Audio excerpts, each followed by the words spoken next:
Twitter is probably the most apocalyptic, dystopian social medias of all time, and even more so now than ever. So today, I'm gonna fix it.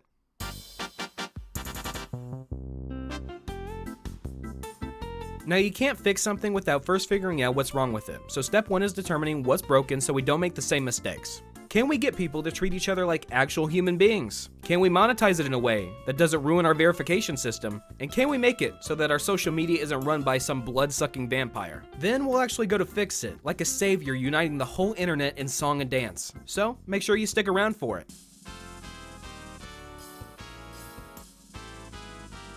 Now, in the history of hypocrisy, no one thing is such a good example of what's going on in the world right now than Twitter. Everyone has to have their moment of superior morality as if we're all fighting for the approval of someone or something. But the truth is, the thing that we're all fighting for doesn't even exist. You know, it's kind of like fighting tooth and nail for a marriage for 20 years straight, just to find out you never loved each other in the first place. In fact, you discover that the very concept of love is but a figment of imagination, a human construct, and not actually something that exists in the human world.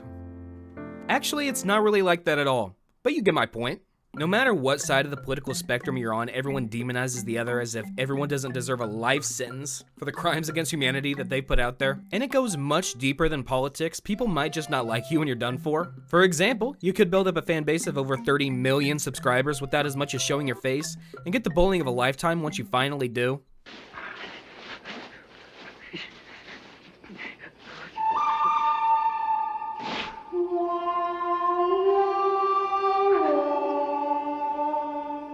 And listen, I don't defend everything that man has ever done. Dream didn't cheat. And in this case, it depends what your definition of cheat is. I didn't. But if people actually liked Dream, all these people calling him ugly would have been canceled faster than Ski Mask Kanye after saying literally anything. The concept of right and wrong on Twitter is such a coin flip level of randomness that using the site feels like walking across a 1-block wide bridge in the nether. Another example I remember vividly is when Leigh Allen Baker, the mom from Good Luck Charlie, decided to respond to a Joe Biden tweet about her stance on the mask mandates and vaccines, because that's always a great idea. Twitter, as kind and gentle as it is, obviously reacted completely normal to this and totally respected her opinion. Oh wait, they didn't. While I do think that the fact that she played a Disney sitcom nurse and reacted like this is ironic and hilarious, she would later reveal the fact that her son had a seizure after receiving the vaccine, which was without a doubt a terrifying experience. I don't have all the facts or know the entirety of this story, but she had experiences that influenced the way she thought about something, and I think that should be understandable for everyone. You know, even if I don't completely and totally agree with her on everything, opinions differ, and that's just how it is. Now, I would go on about the opposite side of politics, but I don't know if I really have to, because we all know it goes both ways. Now, another time that Twitter loves to pick and choose is when it comes to banning people from their website. Now, it's happened to a lot of prominent figures in the past couple years, and everyone knows who I'm talking about, so I won't name names.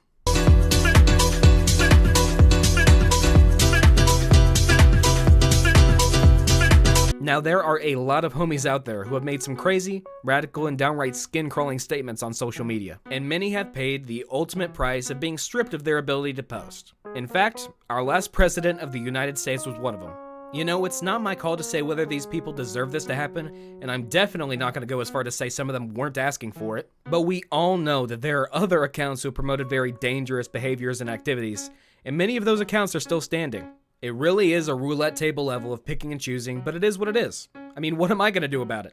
You know, in the end, we're all guilty of this grade school level of finger pointing, and we would all be better off without it, and we all know that. I would say let's just all agree to be better about it, maybe to cut it out entirely, but we all know that would never happen, which is why I'm going to take matters into my own hands and make my own social media. The only problem is that this is just the tip of the iceberg in terms of Twitter's problems. So let's move on. Now, ever since its invention, the title of verification is one that some can only dream about. You can't be that big of a deal if you don't have that blue check mark, so step aside if you don't, you worthless piece of crap.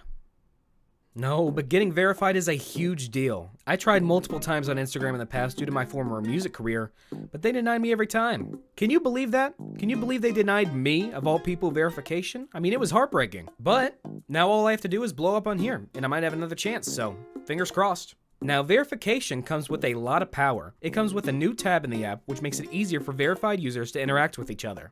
It can truly be a huge step in a person's media journey and growing a following. Now, some people manage to secure the verification, but can't handle the power. They get way too ballsy in their tweets, and they lose it about as quickly as they gained it. To be verified is very Spider-Man-like, and it's with great power comes great responsibility quality. It is not to elevate you or your opinion over the rest of Twitter, but to separate you partially for your own safety. You have the checkmark not only to make it easier to interact with others that have it, but you also have the checkmark to separate you from any fake accounts that might be trying to tweet in your name. It was this way for years and years, and it was a good and needed system. Surely nobody in their right mind would ever get rid of it in some crazy attempt to monetize the system, right?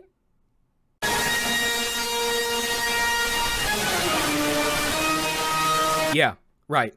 Enter Twitter Blue, the $7.99 a month paid-for service that anyone can get. Literally, anyone on Twitter can be verified. It doesn't matter how many followers they have, it doesn't matter if they're trying to impersonate a celebrity, and it doesn't matter how many crazy, heinous things they can tweet. I think for most of us, this is obviously a bad idea, right? We can all see how this is gonna go wrong, right? I have a friend whose response to this was, if you're famous enough to need verified, surely you can afford $8 a month. And not only is that not really the way to look at it, it's absolutely not true for every single person who's verified on Twitter. Just because you have a media following doesn't mean that you're rich. I mean, just look at me. But also, this is like 5th on the list in terms of things wrong with the idea of paid-for verification. So let's dive in. And by diving in, I don't mean I'm gonna come up with some big long argument. I don't need one. If you still want proof that this is a bad idea from what I've already said, I don't need to debate for a whole video about this. I just need to show you this. Oh my God! Verified Jesus? Verified Jesus. There is a Verified Jesus account, and probably more if you dug through the results. I guess all I have to say from that is, checkmate, atheists. Next thing you know, there's going to be a Verified Science account too. I mean, where does it end? Now, while I wouldn't put it out of Jesus' character to be on Twitter since he came for the social outcasts and the sinners, and that's the definition of a Twitter user, this account is the perfect example of the absurdity of this decision to monetize verification. The ability to pose as any celebrity, verified for just $8 a month, is just as dangerous as the ideas being spread by those Twitters banned from their website. I mean, what's gonna happen when a fake Joe Biden account that's verified starts tweeting this nonsense? The leader of our country. What's gonna happen when a fake verified Trump account starts tweeting this? And what's gonna happen when a fake verified Kanye West account starts tweeting this? Now, I don't think anybody would be that surprised about any of these, but still, funnily dangerous nonetheless. Now, the funniest part about all of this is when the fake Elon Musk pages really take off and they're verified too. I think it would be the funniest thing for someone to somehow get more followers than Elon and then pay for Twitter Blue and just completely steal his identity and presence from there. I bet he's gonna be so proud of his decision once that happens. Now that we finally have the Twitter Blue point out of the way, we can learn from it and not make the same mistake. Finally, we can talk about the man himself, the infamous Elon Musk.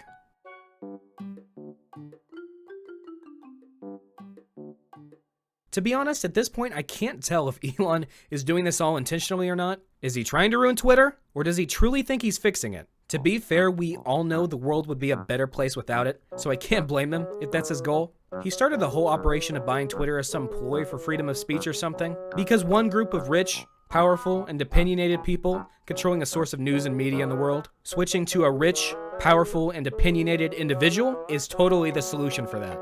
I know some people out there are convinced that this is the growing pains when we're progressing towards some idea of freedom, as if this is the Battle of Gettysburg and the path to the Union's victory over the South. My response to that is no freaking shot, and I could always be wrong. In fact, according to my ex-wife, I always am. But what I do know is that Twitter is not going to become some utopia of a social media anytime soon. And that's partially because social media and utopia are polar opposites of each other, so that could never happen in the first place. And if we're all being honest with ourselves, a safe, kind, and honest Twitter would not be fun at all. One of Elon's first actions running Twitter was firing 4,000 people, about half of the previous 7,500. One of the richest people alive sent away that many people this close to the holidays, all in order to achieve his new bottom line. So he bought Twitter to promote free speech, but pretty much immediately after he buys it, he bulldozes the entire landscape of the website, all to maximize profitability for himself? And I already know that all the grindset, propaganda finance bros are gonna respond with this, why wouldn't he do that, bro? He's gotta make the money, stocks, bonds, shut up. Just shut up.